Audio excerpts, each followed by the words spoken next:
Salut Alex. Salut Guillaume, comment Bon, vas-tu? bah ça va bien et toi?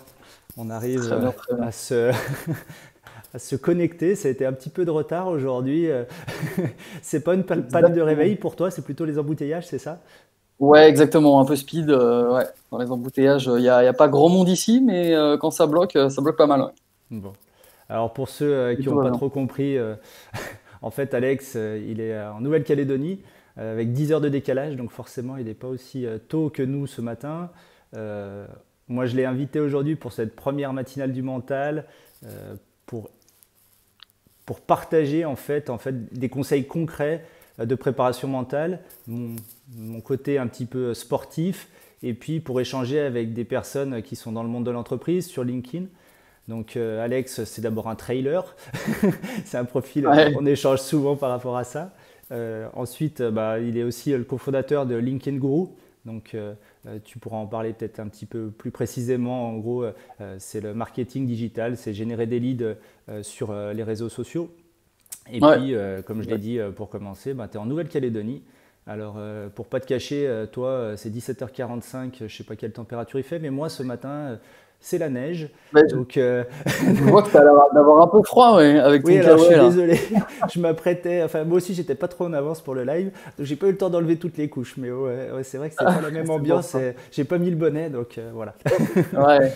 Non, mais écoute, ici, je sais pas combien il fait, mais il doit faire 22, 23, 24, quoi.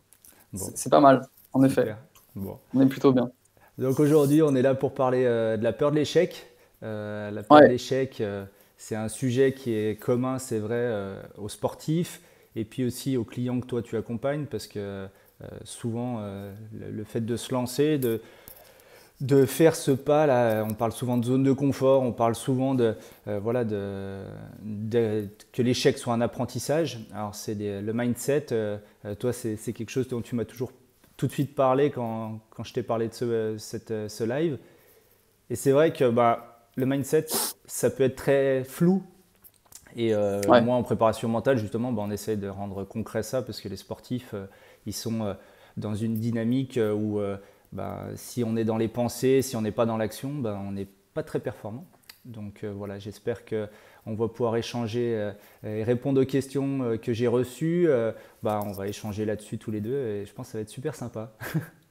Ouais, ouais, ouais, exactement. Bah écoute, oui, j'étais direct emballé parce que en effet, je fais pas mal de sport. Je faisais du sport avant d'avoir lancé justement cette agence de prospection digitale sur LinkedIn Guru, Mm. qui s'appelle LinkedIn Guru. Et en effet, le mindset, il est présent, que ce soit dans ta vie perso, dans tes activités, dans tes rencontres, dans le business. Donc forcément, c'est une, c'est un élément qu'il faut forcément dompter.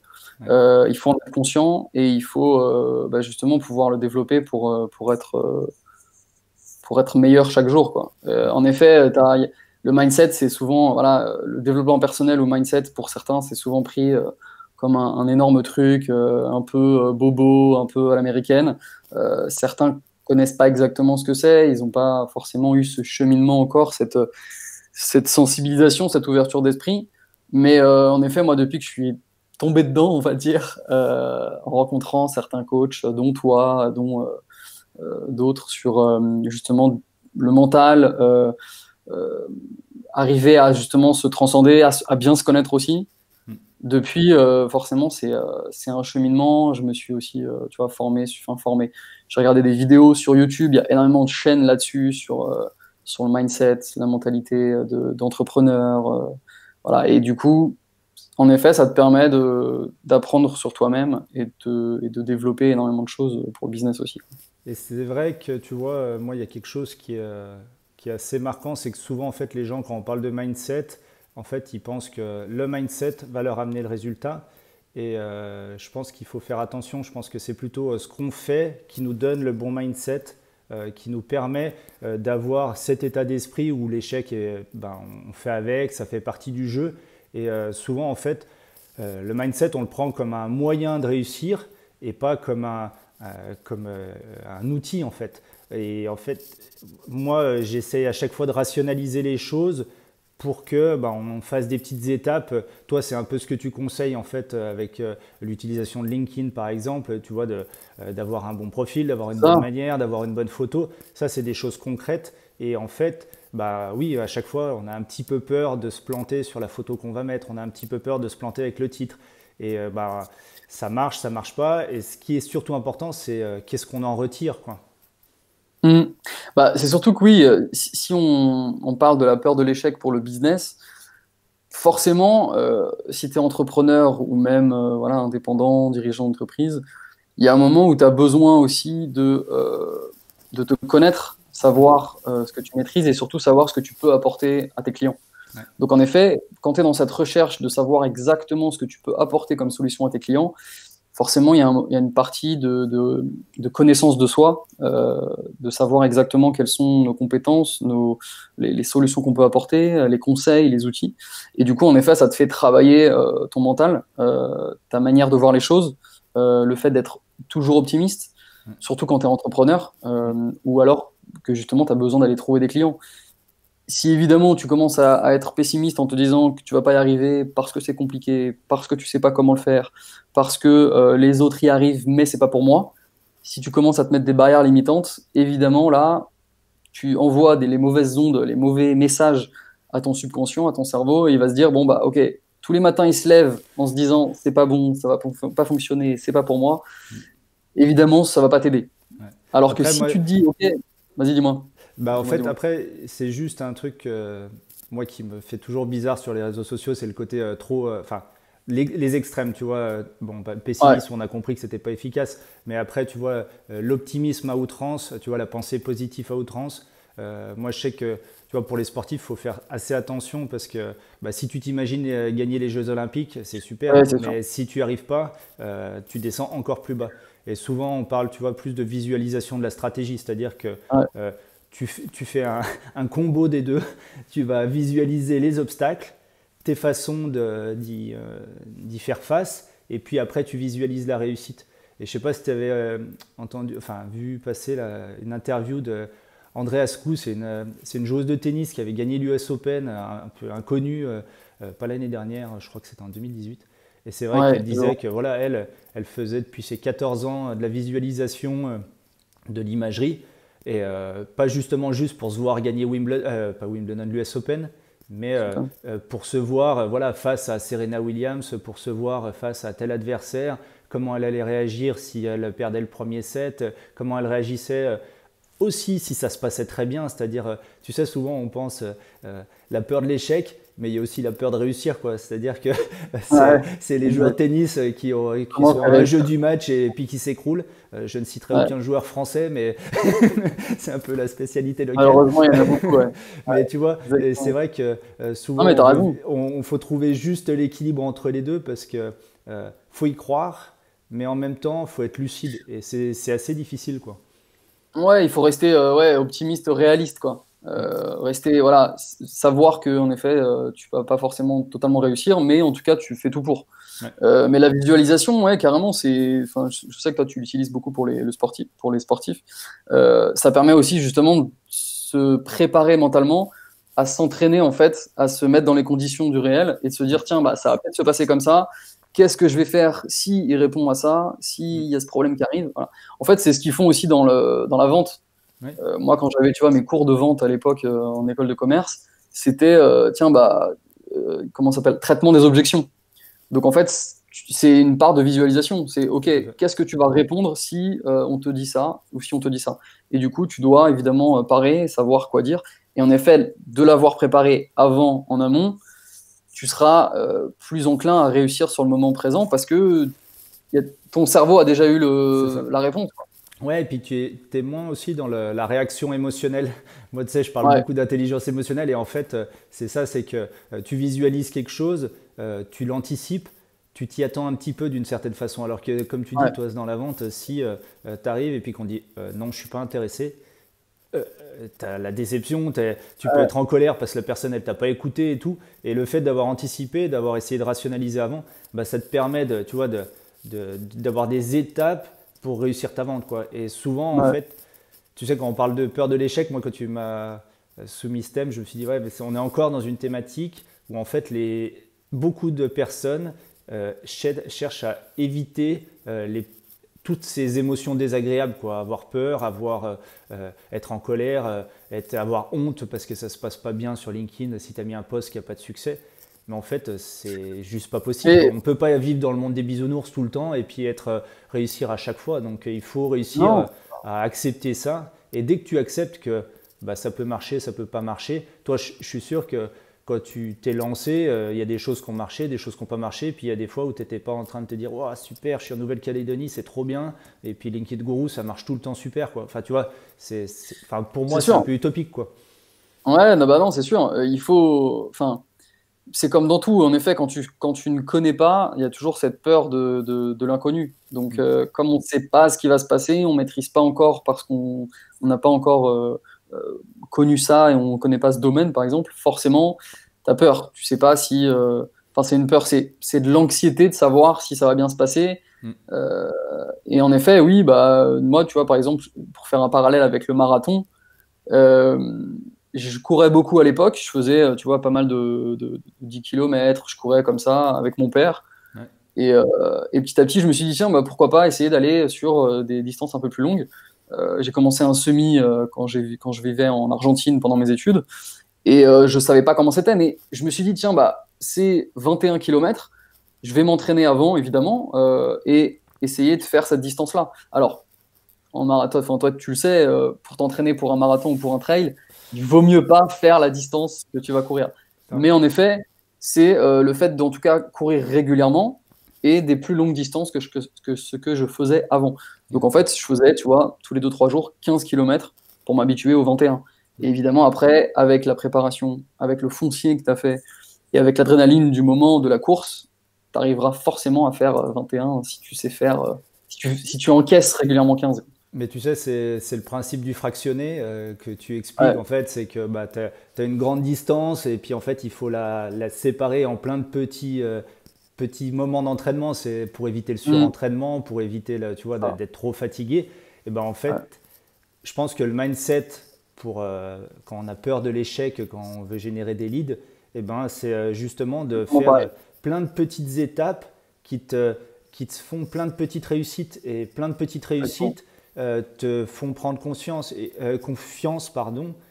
Et si au milieu des petites réussites, il y a un échec, et ben, ça fait partie du jeu, quoi. Et tu sais que le truc qui est important, c'est tu sais, l'état d'esprit d'apprentissage. C'est-à-dire que, ok, j'ai un échec. Et là, le truc, mais moi, que je dis tout le temps à mes sportifs, c'est tire-en une leçon, quoi. Écris quelque chose sur un papier, sur ton ordinateur, sur ce que tu veux.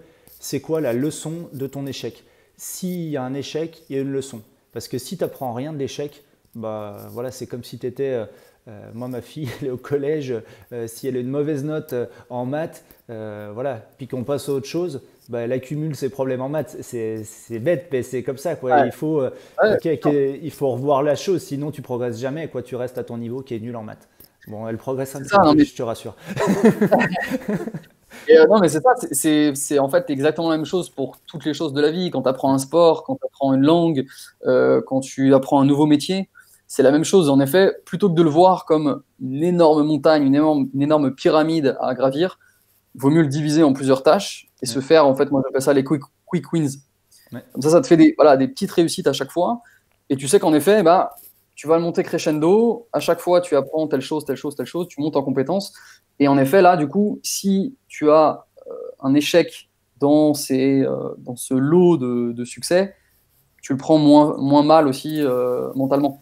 Exactement. Et Et puis en après, effet, vas-y, c'est toujours excuse-moi. important de placer en effet pourquoi ça a échoué, de l'analyser et pour essayer justement de t'améliorer après, quoi, pour Et rebondir dessus. il y avait une question que j'ai reçue qui était justement comment sortir de la zone de confort. Et je pense que là, Ouais, tu mets le point sur différents objectifs. Et puis après, il faut savoir les hiérarchiser, quoi. Parce qu'ils n'ont pas tous ouais, la même importance. Et je sais qu'on complètement. avait échangé sur la matrice d'Eisenhower, tu vois, Ouais, c'était plus sur les tâches que tu dois faire, que tu dois déléguer, etc. Mais ouais, mais c'est moi, je vous conseille vraiment, on peut l'utiliser, la déformer un petit peu. Et si vous mettez sur l'axe de leur donner les enjeux Et puis sur l'axe de l'abscisse, vous mettez le risque. Et en fonction de si ça a beaucoup de risques, beaucoup d'enjeux, pas beaucoup de risques, beaucoup d'enjeux, ben, on ne fonctionne pas de la même façon. Alors, je ne sais pas si je suis très clair, mais tu vois, si par exemple, justement, tu es avec un fort enjeu et beaucoup de risques, mais que tu sais que tu dois y passer, quoi, et ben, faut anticiper, il faut mettre un plan, une stratégie en place, quoi. Si c'est un fort enjeu, mais que c'est facile à faire, enfin qu'il n'y a pas de risque, là, il faut y aller tout de suite, quoi. Faut agir et il faut faire les choses. À Ouais, l'inverse, c'est si le tu as un fort degré enjeu de. et que c'est trop difficile, enfin, si tu n'as pas d'enjeu et que c'est difficile, on ne fait rien, quoi. Enfin, tu laisses tomber, Ouais. ça ne sert à rien, quoi. Non, mais c'est ça, c'est en effet la même chose pour ce qui est urgent ou pas, pour les tâches que tu dois faire en tant que salarié ou en tant qu'entreprise. Te dire, OK, est-ce que je peux le faire? Est-ce que j'ai le temps de le faire? Est-ce que c'est urgent? Ouais, Si je peux pas, je délègue. ouais. Et sinon, voilà, si c'est urgent et que c'est vraiment important de le faire, tu divises en plusieurs tâches et voilà, tu le réalises chaque jour. C'est pas la peine de te mettre 10 choses à faire dans la journée. Ouais. Moi, en général, je me dis, OK, j'ai 3 choses à faire aujourd'hui, 3 actions. Comme ça, tu peux les faire et tu es sûr de les faire. Mm, Et mm. ton cerveau se dit, OK, il y en avait 3, je les ai réalisés. J'avais pas une liste de 10 ou de 15 et j'en ai réussi que 4 ou 5. Ouais, Voilà, au moins, tu es dans un meilleur état d'esprit, quoi. tout à fait. Faut pas hésiter, en tout cas là, moi, je vois le retour de LinkedIn. N'hésitez pas à me poser vos questions. Moi, j'avais eu une autre question, David, là, qui me disait comment faire pour arrêter de procrastiner. Là, Ouais. toi, enfin depuis Ah tout là, à l'heure, j'étais tu le vois, champion. ben, moi, en tant que sportif, voilà, il y a des choses qu'on n'a pas envie de faire, même quand on est dans le Ouais. travail, même avec sa famille. Et puis, je voulais te demander ton avis. Là, tu parlais de voilà, tes 3 tâches que tu allais faire aujourd'hui. Euh, Est-ce que le fait de t'engager avec quelqu'un, justement, tu as parlé de coaching, d'être accompagné ou d'être avec Florian, ton associé chez LinkedIn Guru, euh, Ouais. moi, je sais qu'en fait, c'est bête, mais un sportif qui s'engage vis-à-vis de son entraîneur, vis-à-vis de son prep physique, vis-à-vis de son kiné, des fois, c'est le kiné, quoi. C'est-à-dire, c'est le gars, il va dire, bon, bah, ouais, il faut que je fasse ça, mais il en parle à son kiné. Le fait qu'il en ait parlé à quelqu'un, il sait que le kiné va lui demander derrière, au fait, tu as fait ce que tu m'as dit. Et c'est le côté Exactement. social et souvent le problème, je pense, sur LinkedIn, sur ceux qui sont tout seuls, c'est que bah, tu es tout seul avec tes objectifs et si ça se passe pas bien, ben, et ben voilà quoi, il C'est, n'y a personne qui va te dire hé Guillaume, t'as pas fait ce que tu as annoncé quoi. Et ouais. l'engagement un peu social comme ça, Ouais. je pense que c'est super important. Ah, et tu vas rester tout seul et personne ne saura que tu t'étais engagé, donc du coup, tu vas pas te motiver. En fait, c'est exactement une vidéo que j'ai vue tout à l'heure sur ce que c'était le mindset des gens, comment dire, le meilleur mindset à avoir en fait. Ouais, Je regardais une vidéo justement et c'était exactement ça, c'est-à-dire que à partir du moment où tu t'engages auprès des autres pour leur dire justement, ok, j'ai envie d'atteindre ça, voici mon objectif, je vais y arriver. mm, Par exemple, pendant 3 semaines, je vais aller courir 10 km tous les jours. ouais, S'il n'y a que toi qui le sais, forcément, un matin, tu vas te lever, tu vas te dire, bon, écoute, personne n'est au courant, ça regarde que moi, ma conscience et moi-même, j'irai pas, on s'en fout. ouais, Alors que si, en effet, tu l'as dit dans un groupe Facebook avec une communauté de coureurs, auprès de tes amis, auprès de ta femme, auprès de n'importe qui, et ben là, déjà, tu sais qu'il y a une pression et que tu n'as pas envie que ce soit cette personne-là qui te dise, alors, t'es allé courir aujourd'hui? ouais, Non, parce que du coup, forcément, tu seras dégoûté, ouais, tu l'auras sur la conscience. Et donc, en effet, nous, c'est pour ça, j'ai mis ça aussi, on a mis ça au point avec mon associé. Lorsqu'on coach quelqu'un, lorsqu'on commence à coacher quelqu'un, on lui demande de faire son cri de guerre. d'accord. Et en fait, c'est justement de dire au groupe, on a un groupe Facebook dans lequel on partage des conseils chaque jour sur la prospection, sur optimisation de profil, tout ça. Et du coup, la personne doit s'engager dans ce groupe et dire, OK, c'est parti, je commence maintenant, je vais devenir un gourou de LinkedIn. Ok. Et comme ça, au moins, voilà, tu vois, elle a une pression, elle sait qu'elle s'est engagée auprès de tout le monde.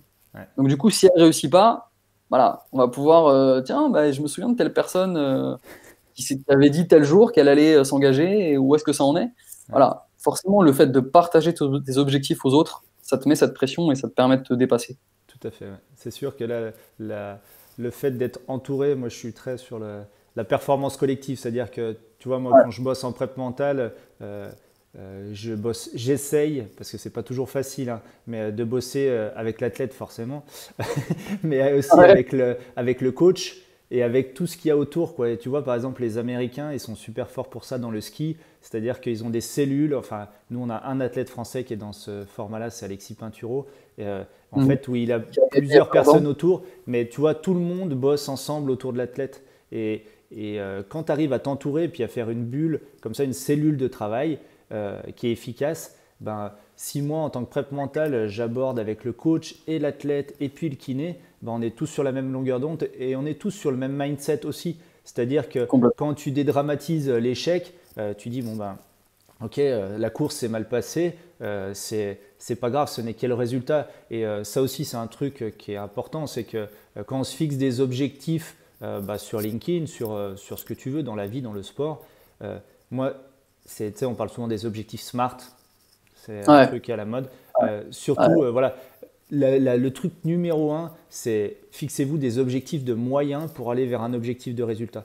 C'est encore une fois, c'est pas seulement d'être champion olympique, c'est d'être comment je vais faire pour être champion olympique. Et tu vérifies tout le temps que ces objectifs vont t'aider à aller vers ton objectif final, quoi. Et si ça t'aide à aller vers ton objectif final, go. Et si ça t'aide pas, il faut remettre un peu en cause tout ça, quoi. Ça peut évoluer, mais normalement, ça évolue pas non plus dans la direction opposée, quoi. C'est exactement. Ça me fait exactement penser à un reportage que j'ai vu sur Netflix. J'ai plus le nom d'un apnéiste français qui a battu le record d'apnée, tu sais, en poids constant. Oui. Il est allé à 122 mètres, il me semble. Et c'est exactement ça. Il a une cellule en fait autour de lui. C'est-à-dire que, ok, c'est lui qui plonge, mais à côté de lui, il y a 8-9 personnes.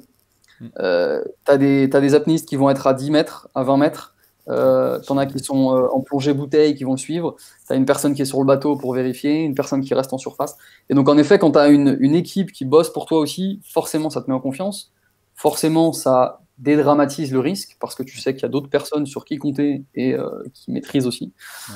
Voilà, c'est pour ça qu'en effet, c'est très puissant. Plutôt que de rester seul dans son coin, dans sa cave, à se dire, OK, je vais y arriver. Déjà aussi, par exemple, avoir une idée d'entrepreneuriat, c'est très bien. Mais si ça reste une idée, ça veut dire que n'importe qui pourra l'avoir dans le monde. Ouais. Si tu l'as, c'est qu'il y a forcément quelqu'un d'autre qui l'a eu. Donc, entre l'idée et la réalisation de cette idée, il y a un pas. Il vaut mieux aller la réaliser, passer à l'action, plutôt que de se dire « Ok, c'est bien, je vais faire ça, je vais faire ça, je vais faire ça ». Non, agis d'abord. Certes, ça fait peur, mais agis. Passe à l'action et tu verras que voilà, tu pourras t'améliorer petit à petit et tu trouveras toujours une solution. C'est le principe des émotions, quoi. C'est-à-dire qu'elles sont là pour te dire d'agir, elles t'envoient un message, c'est une information en fait. Et la peur, c'est une information. Et souvent, en fait, ok, on a peur de l'échec. Je sais pas comment on pourrait. Enfin, c'est pas la joie de l'échec, mais en fait, c'est vraiment, faut qu'on accepte que c'est juste passager et que faut pas que ça soit un blocage et puis que tu commences à ruminer, ah oui, et puis si, et puis alors s'il réagit comme ça, et puis en fait là tu commences à ruminer, tu sais, ça s'appelle les stratégies de réévaluation cognitive. En fait, tu réévalues tes pensées. Pour changer ton mindset, il faut aussi avoir une façon de penser qui aille dans le bon sens. Ça te permet de mieux réguler ses émotions. Et par exemple, si tu commences à ruminer, si tu commences un peu à être dans le catastrophisme, tout ça, c'est pas efficace. Alors que tu peux accepter, tout simplement. L'acceptation, c'est déjà une première stratégie efficace. Tu peux relativiser. Ce qui est très important dans ce qu'on parle ce matin, c'est de réévaluer les choses. C'est-à-dire quand tu vois un obstacle, pas te dire ça va me bloquer, mais plutôt c'est un défi à relever.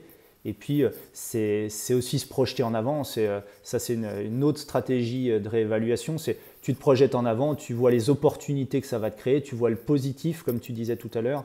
Et ça, c'est super important. Et déjà, d'essayer d'identifier son mode de pensée. Tout à l'heure, tu parlais de connaissance de soi. Moi, il y a toujours cet aspect-là en prép mental, la connaissance de soi et puis la gestion de soi. La connaissance de soi, ça passe par reconnaître ses pensées. Si tu sais qu'à chaque fois, tu es dans l'analyse et puis que tu vas passer une demi-journée sur tes ruminations avant de passer à l'action, putain, sois efficace. Essaye d'identifier le plus vite possible quand tu commences à ruminer et à être dans le négatif.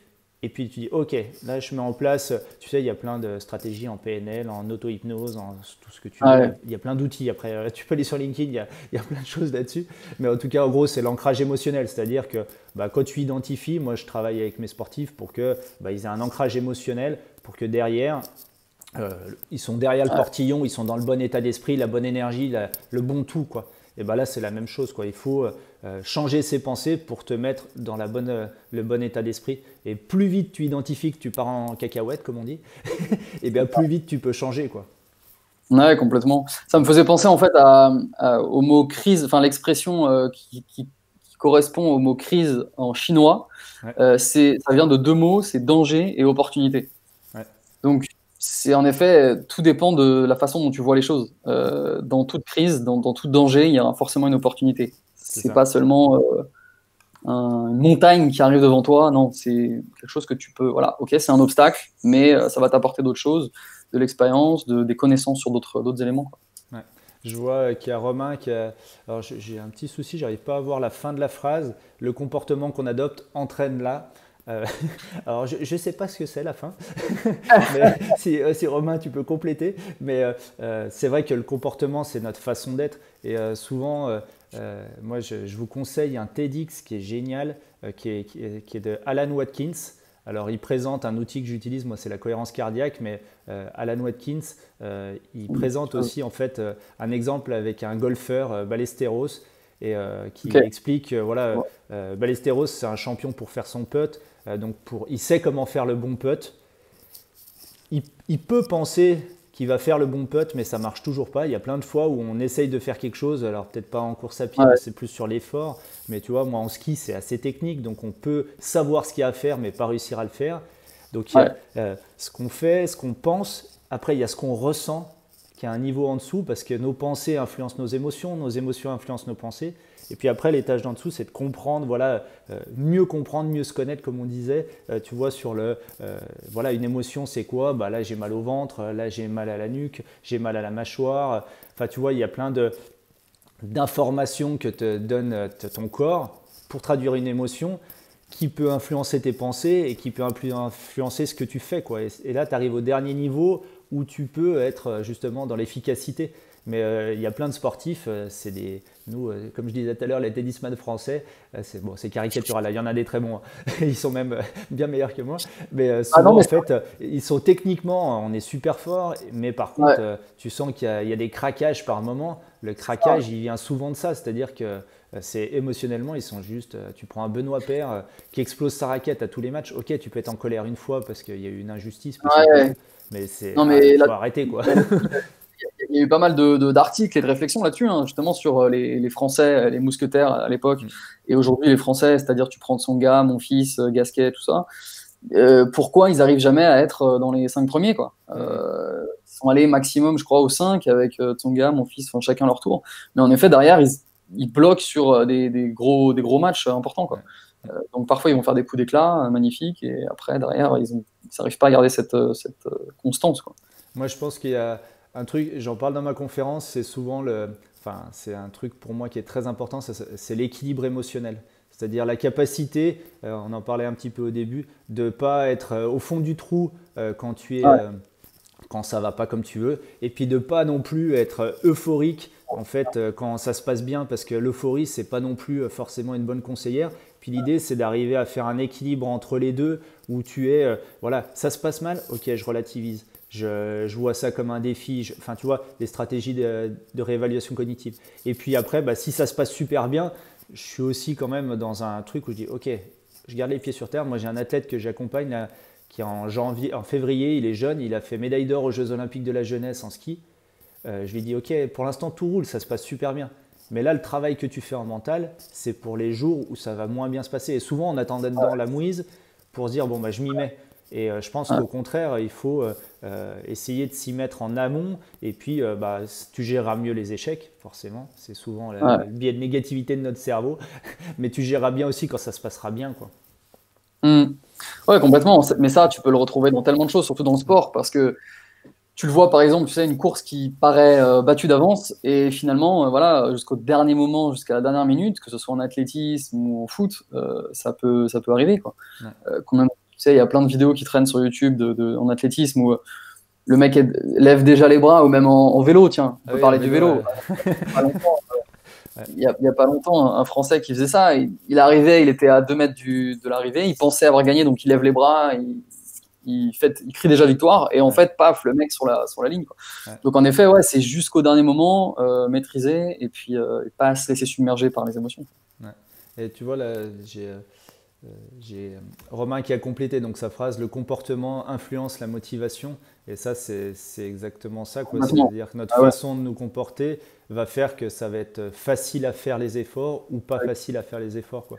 Et toi, tu le sais en trail, je pense que si ton état d'esprit en trail, moi, c'est complètement un autre exemple, mais en fait, avec ma femme, quand on s'est connus, on faisait des voyages en itinérance en vélo. Donc, tu es complètement… t'es tout seul. Nous, on a fait le Jura, on a fait le centre de la France, enfin, on a fait des coins paumés. Mais le problème, c'est que tu portes tout avec toi. Donc, tu es sur un vélo, mais avec 25 kilos. En gros, tu as quelqu'un qui tire derrière ton vélo, quoi. Et des fois, tu es dans des montées comme ça, et puis tu n'en peux plus, quoi. Et si tu te dis, enfin, il y a plein de fois où tu dis, putain, c'est bon, je vais poser le pied à terre, je vais pas plus vite qu'en marchant, quoi.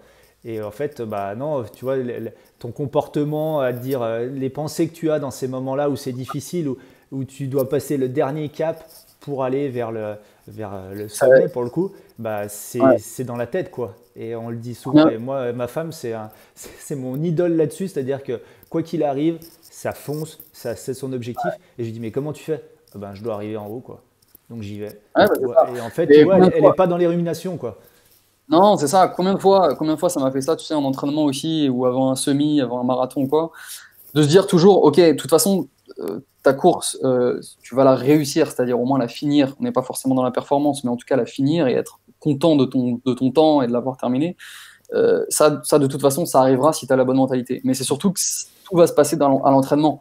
Si à l'entraînement, tu as fait les choses, tu t'es entraîné comme il fallait, tu as fait ton foncier, tu as fait les temps que tu penses être bon pour la course en elle-même, c'est là que ça va se jouer. Ouais. Et en effet, si à l'entraînement, tu te dis, OK, je me fixe aujourd'hui 10, je me fixe aujourd'hui 15 km, ou un temps, ou ce que tu veux, déjà, et que ça, à chaque fois, tu pousses jusqu'à ce que tu le réussisses, bah après, en effet, quand tu es en championnat, ou quand tu es dans une vraie rencontre sportive ou quoi, ce sera tout de suite plus facile.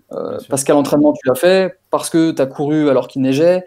Moi, je me souviens, je jouais au foot à l'époque avec des amis. On y allait même s'il neigeait, même s'il pleuvait. On était là, on s'entraînait. Voilà. Et en effet, ça, c'est… Je pense que c'est ce qui fait que les sportifs sont de bons entrepreneurs, en fait. C'est qu'ils ont appris le travail, l'effort, la persévérance. Et c'est vrai que je pense que voilà, il faut apprendre de ces petits moments qui sont pas sympas, mais qui font que tu y arrives. Moi, je sais que tu vois, tu parlais tout à l'heure de réussir à aller s'entraîner, de se motiver, comme le disait Romain. Bah, c'est toujours le plus difficile, c'est la première marche.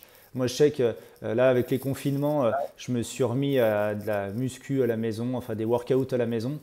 Putain, j'ai mis peut-être 10 jours à me mettre dedans, quoi. Mais par contre, après, une fois que tu as fait 5 jours ou tous les jours tu as fait ton workout, bah, c'est parti parce que derrière, tu dis attends, je vais pas avoir fait 5 jours mon entraînement et puis l'arrêter maintenant. Donc on continue. Puis plus tu le fais, mais tu vois, ça marche avec l'imagerie qu'on a parlé tout à l'heure, ou se fixer ses objectifs et puis en fait, tu vois, les réétalonner. Ça marche avec tout. Ce qui est important, c'est d'avoir cet état d'esprit-là, quoi. C'est ça, c'est d'être, en effet, c'est ça, c'est d'être challengé, comment dire, d'être ambitieux et de jouer avec, enfin, justement, toujours jouer avec sa capacité à aller plus loin, à être meilleur, hein, tout ça. Ça, c'est le sport qui donne ça aussi pas mal, forcément. On est toujours dans la compétition, le jeu, et ça peut aider aussi pour le business, ça c'est sûr. De te dire que, ok, je vais y arriver, ça va fonctionner. Moi, je pense, tu vois, je me suis lancé là pas mal dans la natation. À chaque fois que j'y vais, je me dis, tiens, bah là, je fais 1,5 km aujourd'hui, par exemple. Et du coup, bah voilà, je sais que dans ma tête, c'est cette distance-là, je pars pas avant de l'avoir terminé. Okay. Et du coup, après, quand tu as terminé ça, que tu as fait tes 1,5 km, bah voilà, tu es content. Tu t'es dit que tu allais faire ça, tu l'as fait, voilà, tu es heureux. Tu as suivi un objectif, tu l'as réalisé. Je pense qu'on va pas tarder de conclure, Alex, parce que je pense qu'on pourrait discuter des heures, on en fera peut-être un autre d'ailleurs. Moi, je vais encore parler de ma femme, hein. Mais Ah, elle vas-y. me dit toujours Guillaume, en préparation mentale, je lui parle de prep mentale, elle me dit ok, ouais, super, sois concret. Et tu vois, je pense que le mindset, justement, c'est un sujet, comme je disais en introduction, qui est pas toujours concret. Est-ce que Ouais. toi, tu peux dire à ceux qui nous suivent un conseil concret, enfin plusieurs conseils concrets ou un conseil concret d'action qui fait que tu adoptes le bon mindset, l'état d'esprit où les échecs sont source d'apprentissage. Alors, Pour conclure, qu'est-ce qu'il y a de concret à retenir de nos échanges de ce matin? Puis moi, j'essaierai de faire un peu la même chose aussi pour, alors pour ceux qui nous écoutent. un conseil concret que je peux donner, moi j'étais le champion de la procrastination, hein. Pour ceux qui me connaissent, enfin qui me connaissaient à l'époque en tout cas, il y a quelques années, c'était toujours ok, il faut que je fasse ça, il faut le faire, il faut le faire, et puis je passais pas à l'action. Euh, Sauf que évidemment, quand tu es entrepreneur, quand tu cherches des clients, quand tu as besoin de payer tes factures à la fin, tu es obligé de te bouger, de te bouger, Ouais. te retrousser les manches, bref, toutes les expressions qu'on veut. Et donc, euh, et donc, moi, ce que j'ai trouvé qui fonctionne bien, c'est, alors, il pourrait y avoir la méthode Pomodoro, je sais pas si tu connais. Ouais. C'est, tu sais, le petit, comment ça s'appelle, le petit retardataire pour la cuisine Le qu'on met. minuteur rouge là. Exactement. Et en fait, c'est tout bête. C'est, ok, si tu as une tâche à faire, si tu as un article à rédiger, une vidéo à faire, un business plan à réaliser, bref, peu importe l'action, tu te mets ce minuteur-là. Alors, tu peux te le mettre sur ton téléphone et tu te dis, ok, pendant 25 minutes, je ne fais que ça. Je coupe toutes les notifications, je coupe tout, il n'y a personne qui me parle, il n'y a pas de distraction. Je fais ça pendant 25 minutes. Et du coup, ça revient exactement au même que ce qu'on disait tout à l'heure, c'est, ok, tu envoies cet objectif à ton cerveau et au bout des 25 minutes, bah, tu es fier de ce que tu as fait. Tu sais que tu as pondu quelque chose, que tu as avancé là-dessus et que tu as réussi à tenir pendant 25 minutes. Mm. Alors ensuite, évidemment, tu peux te refaire une autre session. Tu te fais une pause de 2-3 minutes et tu recommences une autre session de 25 minutes. Et après, évidemment, tu peux te challenger en disant, tiens, je vais essayer de faire 45 minutes. Évidemment, après, notre cerveau, j'ai pas les chiffres en tête, mais on a du mal à C'est entre se... 25 minutes et 50 minutes quoi, avant de Voilà, changer de voilà. tâche. Ça dépend des personnes, mais voilà quoi. Voilà, bah, tu vois, donc après, voilà, évidemment, plus vous allez le faire, plus vous allez vous connaître et savoir Mm. que, ok, je peux rester focus pendant 20 minutes. Moi, j'ai énormément de mal. Je saute sur n'importe quelle chose qui apparaît, j'ai 15 000 idées qui viennent à la tête. Mm. Mais c'est pour ça que c'est important de se poser, de se caler.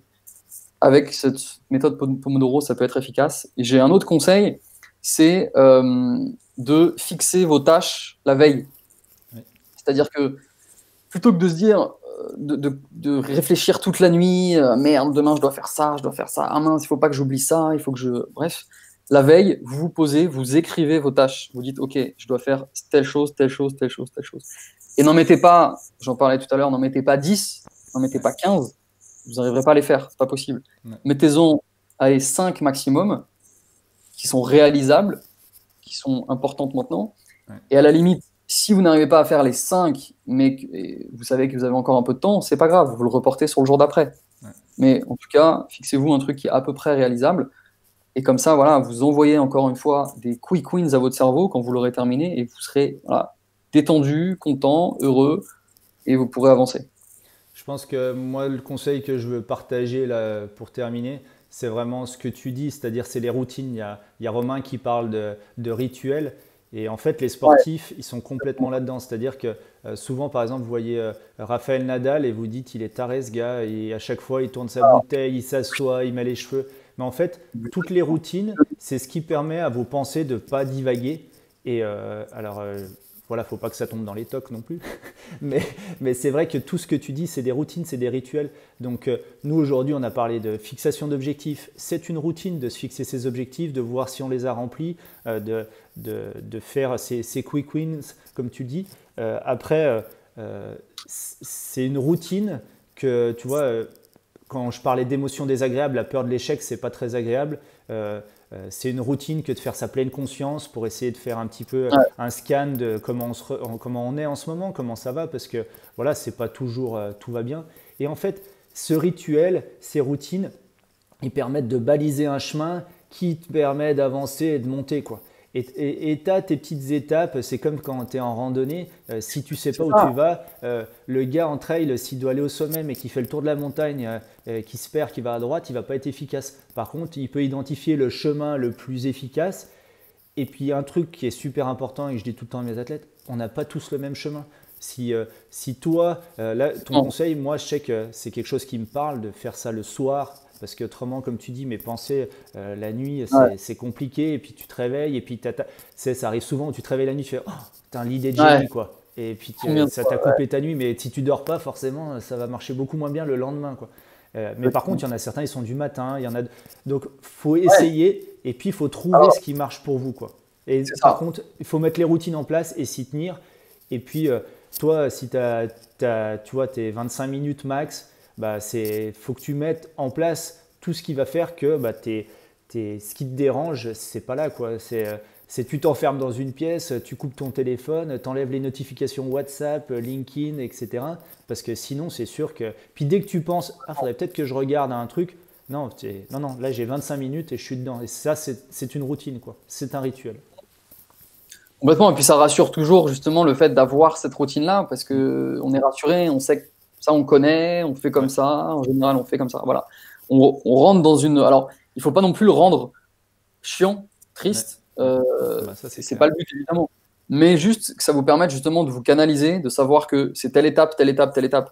La vidéo que je regardais ce matin justement d'un coach américain qui est devenu millionnaire et qui explique justement la mentalité à avoir pour développer son business. Ouais. Alors, certains ne sont pas du matin, moi j'en fais partie, mais on dit toujours les...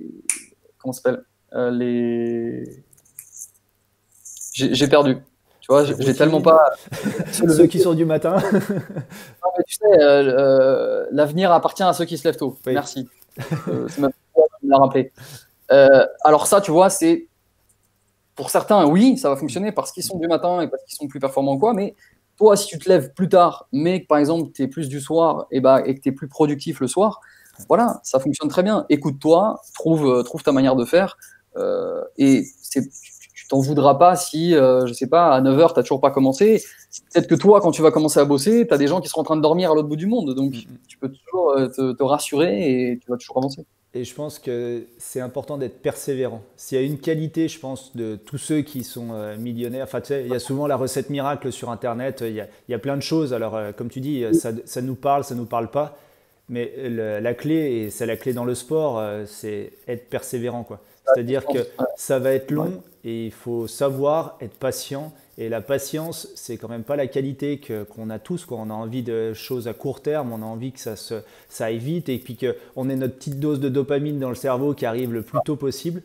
Mais ça marche pas comme ça et je pense que ceux qui réussissent, c'est jamais ceux qui ont fait ça en un claquement de doigts, mais qui ont fait progressivement. On voit le résultat à la fin, mais il y a tout ce qu'il y a eu avant et il faut persévérer. Et puis, il ne faut pas lâcher l'affaire. Moi, tu vois, les LinkedIn Live, si je m'étais écouté après le premier, ça n'arrêtait pas de laguer. J'étais pas bien. Je dis pas que celui-là, il est parfait. Je pense que le prochain sera encore meilleur, j'espère. Enfin, pas par rapport à toi, hein, par rapport voilà, au naturel, aux échanges. Mais c'est vrai que voilà, faut persévérer. Et puis, après, l'heure des bilans vient à un moment. Il faut savoir se dire, est-ce que ça vaut le coup, est-ce que ça vaut pas le coup? Est-ce que je suis toujours dans la direction de mon objectif? Parce que voilà, toi, tu veux, avec ton entreprise, tu essaies à amener vers un objectif de vente. Est-ce que je vais toujours vers cet objectif de vente? Parce qu'on peut vite se disperser sur LinkedIn et puis voilà, être sur Facebook alors qu'en fait, tu es sur LinkedIn et ce n'est pas le même objectif, ou être sur Instagram. Et c'est important de savoir ça, mais il faut y aller et puis il faut savoir attendre, quoi. Ouais, alors c'est complètement ça. C'est aussi important justement d'arrêter de regarder tout le temps les résultats. De se dire, ah ouais, c'est pas mal, les courbes, les chiffres. Non, arrête, passe à l'action, agis. Tu verras que ça tombe. Et après, évidemment, s'il n'y a pas de résultat ou quoi, là, oui, il faut se poser des questions. Évidemment, il faut être dans la bonne direction. Mais tu vois, toi, tu parles justement de LinkedIn Live. Moi, je pense à LinkedIn au début. Quand je publiais au début, j'avais pas de likes, j'avais pas de commentaires. Personne n'aimait. Petit à petit, j'ai continué, j'ai persévéré. J'ai commencé à mieux connaître mon avatar client, mon buyer persona. Je savais ce qu'il cherchait comme information, je savais voilà, ce dont il avait besoin. J'ai commencé à discuter beaucoup plus avec lui par messagerie. Donc petit à petit, je me suis perfectionné, j'ai commencé à comprendre ce qu'il voulait comme info, comme conseil pratique. Et voilà, petit à petit, après, j'ai réussi à trouver des clients, j'ai pu les aider à faire la même chose sur LinkedIn. Et je m'améliore tous les jours. Je trouve voilà, régulièrement de nouvelles techniques, des nouveaux conseils à mettre en avant. Donc c'est ça marche en effet dans tous les domaines. Ça peut être la même chose pour YouTube, tu vois. Ouais. J'ai créé une chaîne YouTube qui a 6 mois. Au début, je me disais, mais pourquoi je publie? J'ai pas de likes, j'ai pas d'abonnés, ça monte pas. Et en fait, bah, en restant constant, en restant régulier sur ta performance, c'est là qu'en fait, tu vas te rendre compte que bah, y a des gens qui te suivent, il y a des gens qui aiment bien ce que tu fais. Et en fait, notre information, c'est en général 90% de tes clients qui sont fantômes. Donc, tu le sais pas qu'ils sont là, mais pourtant, ils consomment, mais ils vont pas te le dire. Ils vont pas liker, ils vont pas commenter, ils vont pas te dire qu'ils aiment bien. Mais un jour, paf, ils vont arriver, ils vont dire, tiens, bah, Guillaume, je vois tes posts sur LinkedIn, ça me plaît, merci, j'ai envie de bosser avec toi. C'est ça. Voilà. Bah, c'est une super conclusion. Moi, en tout cas, bah, voilà, je peux que encourager tout le monde, enfin tous ceux qui sont sur LinkedIn assez récemment ou qui veulent s'y mettre à te suivre, à suivre tes vidéos. Moi, je peux dire que voilà, j'ai suivi énormément de tes conseils. On a beaucoup échangé sur le sport, sur la montagne, sur le Ouais. trail, mais ça a été le petit plus. Mais c'est vrai que ben, tes conseils sont très concrets. Et j'étais là il y a 6 mois quand tu as lancé effectivement ta chaîne YouTube. Et je me rappelle que voilà, je pense que j'étais parmi les premiers abonnés. Alors, Ouais. c'est comme tout. Je pense que moi, je vais pas te mentir et dire que j'ai regardé toutes tes vidéos. Mais par contre, je sais très bien que, par exemple, tu vois, quand tu m'as dit bah, le sujet de générer des leads, bah, je me suis dit, ok, moi, c'est pas du tout ma tasse de thé, je sais pas ce que c'est. Je suis allé sur YouTube et je suis tombé sur une de tes vidéos au Social Selling Forum. Et puis j'ai compris ce que c'était, un lead. J'ai compris Ouais. voilà, ta problématique avec ceux que tu accompagnes pour qu'ils aient le bon état d'esprit. Donc bah, j'espère qu'aujourd'hui, on leur aura partagé un petit peu de conseils pratiques. Je montrerai ça à ma femme, elle me dira si j'étais assez concret ou pas. et, puis, euh, et puis en tout C'est pas cas, mal de sujets. On je a te, ratissé là. Ouais. ouais, et puis, bah, en tout cas, merci beaucoup d'avoir été le premier pour cette Merci à matinale du toi. mental. Ouais, C'est un génial. format que j'aime beaucoup parce que c'est un peu plus naturel quand même qu'être tout seul derrière sa caméra. Un Ah peu oui, plus c'est d'échanges. toujours mieux quand c'est partagé. Les échanges aussi avec ceux qui nous suivent. Et puis, ben, je vous souhaite, enfin, je te souhaite déjà une bonne fin de journée parce que toi, c'est vrai que c'est la fin de journée. Moi, Ouais. j'ai pas encore assez de neige pour aller profiter de la montagne avec les skis, donc ça peut être la version trail enneigée mais aujourd'hui. Ouais. Mais en tout cas, Ou je du te sud, remercie beaucoup d'être venu et puis de m'avoir accompagné aujourd'hui pour cette première matinale. bah, merci à toi, Guillaume. C'était un plaisir. Et puis, quand tu veux, pour recommencer ça sur plein d'autres sujets encore. Ah bah, je crois qu'on a largement dépassé le timing comme c'était prévu. Bon, en tout cas, je Voilà. remercie tous ceux qui sont venus, qui ont pu écouter. Ça a été beaucoup plus long que prévu, comme Ouais. on l'avait anticipé. Mais en tout cas, ça a été de super échanges. Je vous dis à Et bientôt. Vas-y, excuse-moi. pour te retrouver, juste, c'est Alexandre Toron. Je ne sais pas si on l'avait spécifié ou si c'est indiqué Non, quelque part. c'est Voilà. effectivement pas modéré. J'essaierai de te taguer dans le live, dans le replay du live, ça sera plus simple. Voilà, vous m'envoyez un petit message pour me dire que vous m'avez connu ou vu dans la matinale du mental de Guillaume. Comme ça, au moins, je sais d'où ça vient. Puis ça permet d'entamer la discussion, la conversation. Et c'est un conseil que je vous donne aussi pour des contacts que vous avez. D'accord. Bon, je vois qu'il y a des petits retardataires. Là, il y a Marc qui vient d'arriver seulement maintenant. C'est quelqu'un que je connais bien. Bon, Marc, je suis désolé. Là, on a terminé. On va, on va clôturer. En tout cas, bah, je vous souhaite à tous une bonne journée. Alex, encore une fois, merci. Et puis à très Merci à bientôt toi. pour une autre matinale. Allez, Ouais, ciao. avec plaisir. Ciao, Guillaume. À Salut. bientôt.